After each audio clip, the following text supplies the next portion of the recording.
Radiate. I visited 7 nursing homes alone before choosing one, and what I saw in the worst ones was terrifying.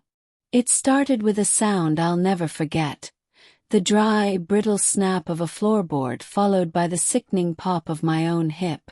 In that heartbeat, the hallway I'd walked for 40 years stopped being a home and became a trap.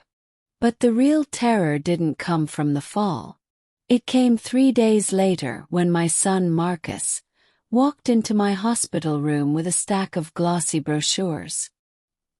He didn't see the woman who had raised him. He saw a liability that needed to be filed away. The photos in those pamphlets featured seniors with airbrushed skin and empty, porcelain smiles, sitting in sun-drenched gardens. To Marcus they looked like safety. To me they looked like eviction notices. "It's for the best, Ma," he said, his voice thick with a guilt he was trying to bury under amenities and 24-hour care.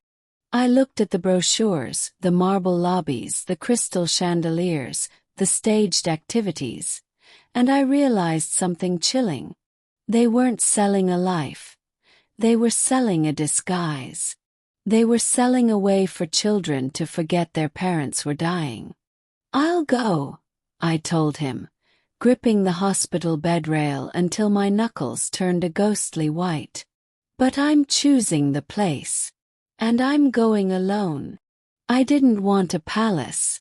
I wanted a witness." And what I found behind those heavy, key-coded doors changed every single thing I thought I knew about the end of a life. The hospital discharge papers felt like a lead weight in Evelyn's lap. The doctor had been clinical, limited mobility, risk of recurrence, professional supervision, but to Evelyn the words sounded like a funeral dirge for her independence.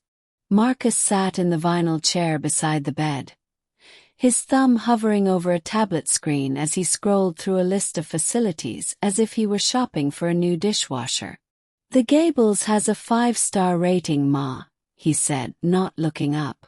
"They have a salon, a putting green, and a theater room. It's basically a resort." I watched him. She saw the exhaustion in his eyes and his frantic need to solve the problem of her shattered hip.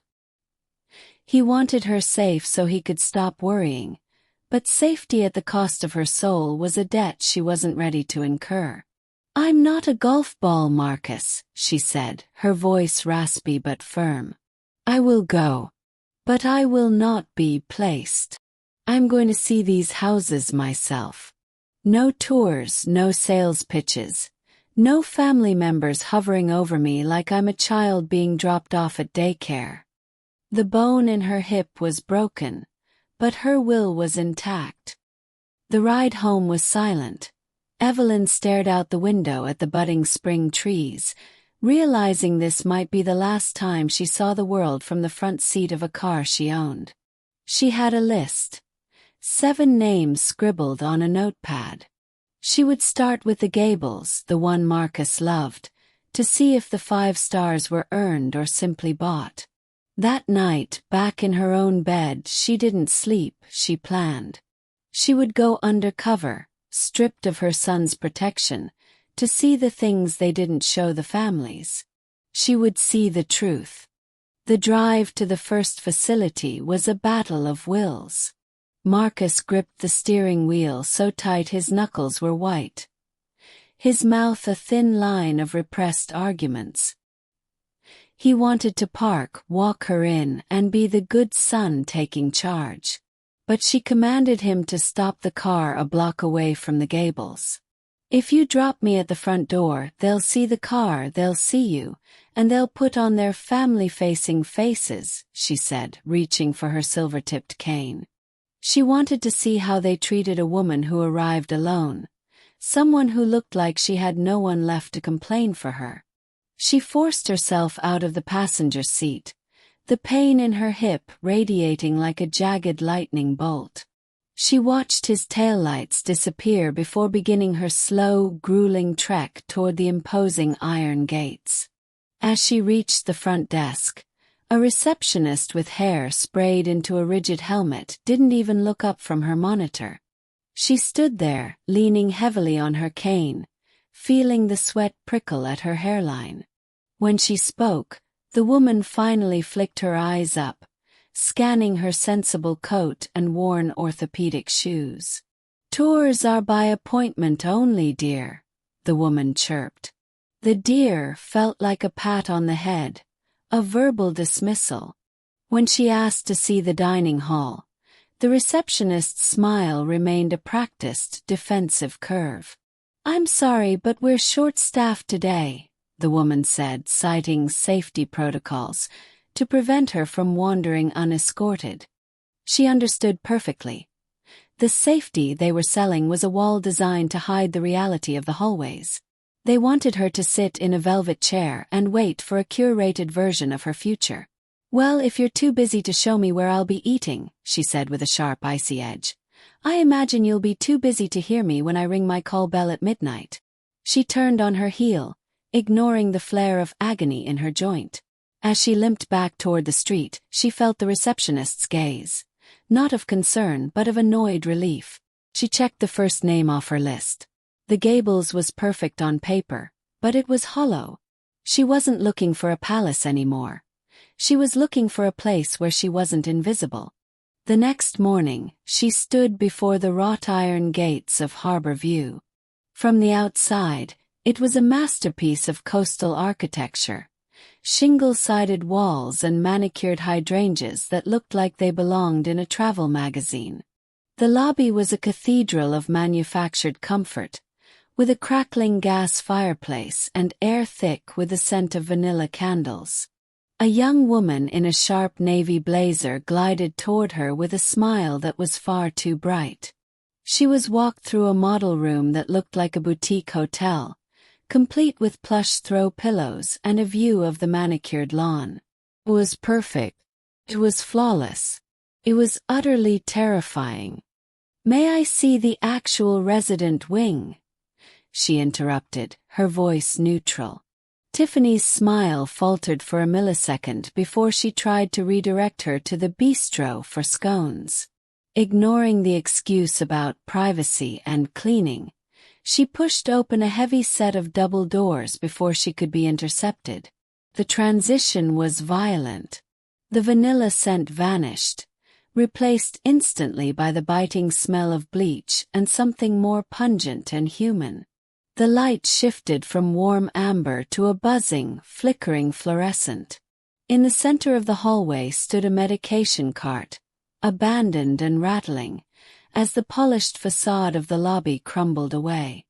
She paused beside a woman in a floral nightgown who sat in a wheelchair, staring at a blank spot on the wall. "Hello," she said softly, but the woman didn't blink or shift her gaze. There was a profound, hollow stillness to her, as if the person who inhabited that body had moved out a long time ago. Tiffany caught up to her, her hand firm on her elbow, trying to lead her back to the nicer areas. She looked back at the woman in the wheelchair one last time. Harbor View had the best furniture and the best gardens, but beneath the shingles, the silence was deafening. It wasn't the silence of peace. It was the silence of a void. She struck Harbor View off her list with a heavy, trembling line. It was a beautiful box, but it was still a box. She moved deeper into the heart of the willows, away from the showcase suite, where the atmosphere thickened with a stagnant lethargy. In a wide, windowless corridor, she encountered the ghost rows. 20 wheelchairs lined up against the walls like statues in a museum of the forgotten. There was no television, no music, not even the rustle of a newspaper. The only sound was the rhythmic, metallic click-clink of a ceiling fan overhead. When she asked an orderly if an activity was starting, he didn't even look up from his clipboard, muttering that they were simply waiting for shift change. She walked down the line, her cane sounding violently loud in the oppressive silence. She stopped in front of a woman whose hair was tied with a piece of blue yarn and whispered, "Do you know what time it is?" The woman's eyes drifted upward, clear yet vacant, as if the connection to the world had been severed by months of being treated like an object in a queue. She didn't speak. She simply drifted her gaze back to her lap. She realized these people weren't being cared for. They were being stored. They were inventory awaiting the next box to be checked, the next meal to be served, the next night to fall. A deep, primal chill settled in her marrow. The terror here wasn't a scream. It was the absence of one. She watched a man try to raise his hand to scratch his nose, only for it to fall back to his side, exhausted by the effort of existing in a vacuum. She realized that safety was often just a euphemism for stasis. They were safe from the cold, but the life had been squeezed out of them. She limped back toward the exit, the sound of her own cane hitting the floor echoing through the hallway. She checked the box for the willows on her notepad, not with a line but with a jagged, angry X. The contrast between the 5th and 6th homes on her list was like stepping from a tomb into a terminal.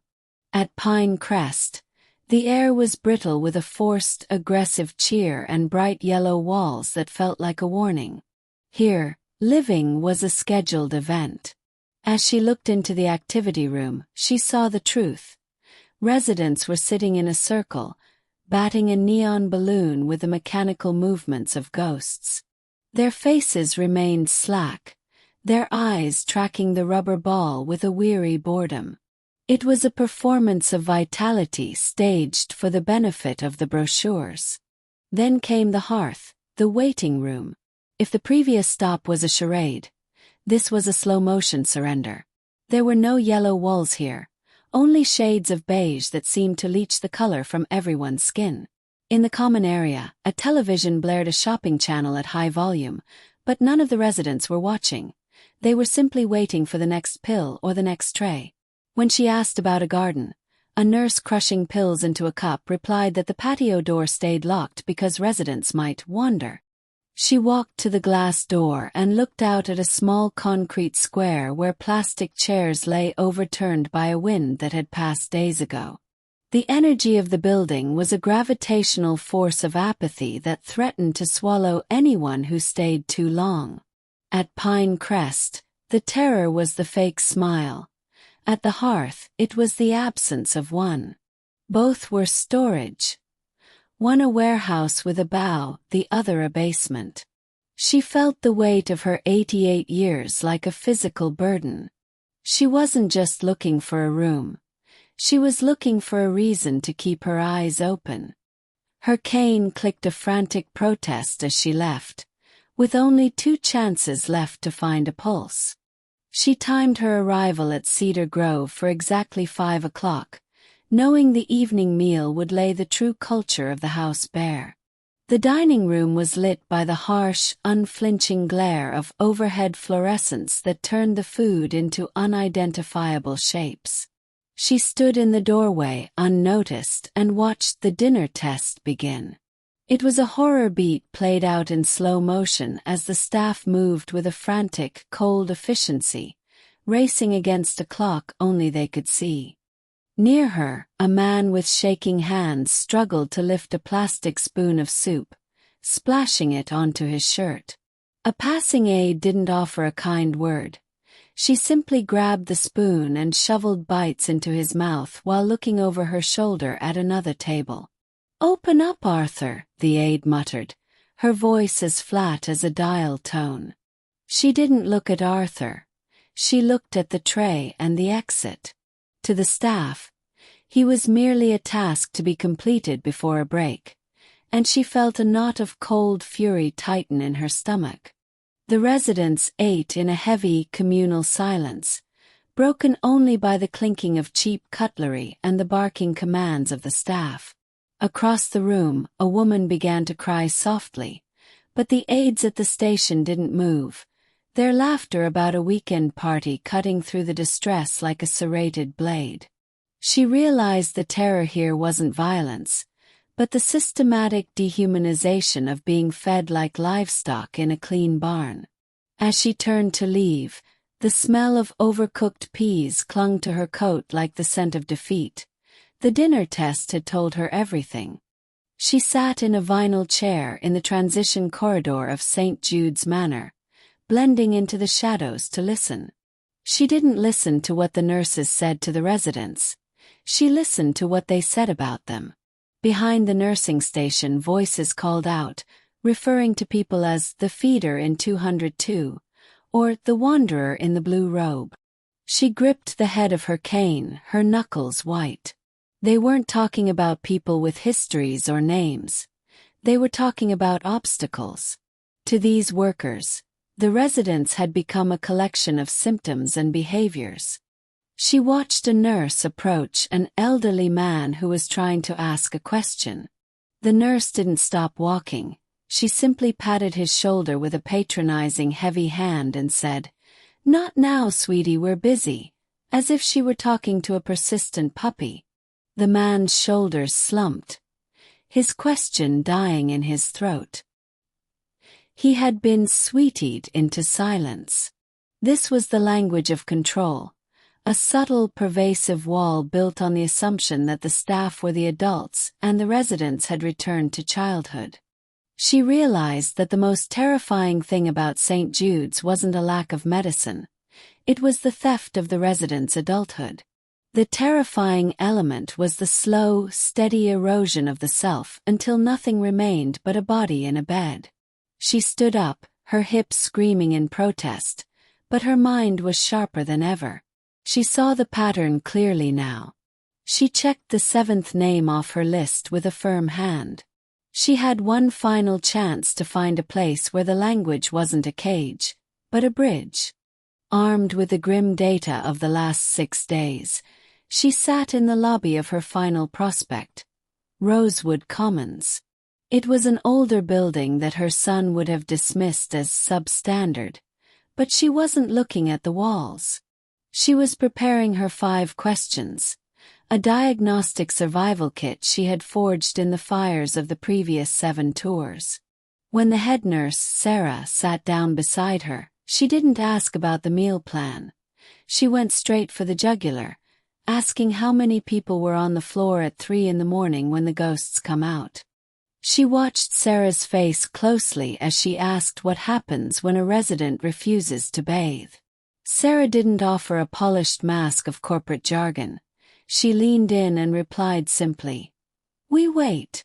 A person's body is their last fortress." She then asked the most important query. "Tell me the name of the person who lived in room 12 before it became vacant." Sarah didn't reach for a clipboard. She looked toward the hallway and remembered Martha, her prize-winning dahlias and her hatred for the color purple. The terror that had followed her through the marble halls and the ghost rose began to recede. Here, the 5 questions weren't met with defensive safety protocols, but with the messy, complicated truth of human care. She realized that a system designed to expose the truth only works if someone is brave enough to tell it. She closed her notepad. She didn't need a tour of the gardens. She had found a place where the staff remembered the dahlias. She had finally found a place where she wouldn't be invisible. She stood in the center of the room at Rosewood Commons, her hand resting on a dresser that had seen better decades. It wasn't the golden palace her son had envisioned. The window looked out over a modest parking lot rather than a manicured golf course, and the floorboards groaned with the same weary rhythm as her own joints. But as she stood there, she heard the most beautiful sound in the world, the muffled, indignant roar of an argument coming from the hallway. 2 women were debating the merits of tea with a ferocity that made her smile. It wasn't the drugged silence of a storage facility. It was the sound of people who still had enough spirit to be difficult. Sarah, the head nurse, stood in the doorway with quiet patience, admitting that the plumbing was temperamental and they were always short on napkins. "It's real," she replied, her voice steady for the first time since the fall. She realized that, in the other places, they were so busy keeping residents safe that they forgot to keep them alive. She looked at a scuffed armchair in the corner and realized the terror of aging wasn't the loss of one's home, but the loss of one's name. She had seen the terrifying erasure of the soul in the shadows of luxury, but here she heard people being human. She reached into her pocket and called Marcus, who answered with his familiar, frantic anxiety. When he questioned her about the ratings and the brochures, she told him the truth. "The brochures lied, Marcus. They showed me a place to wait for the end. I found a place to live until it gets here." She hung up and sat in the scuffed armchair. For the first time in weeks, she didn't feel like a liability, a feeder, or a wanderer. She felt like herself, Evelyn Thorne. She was 88, she was stubborn, and she was home.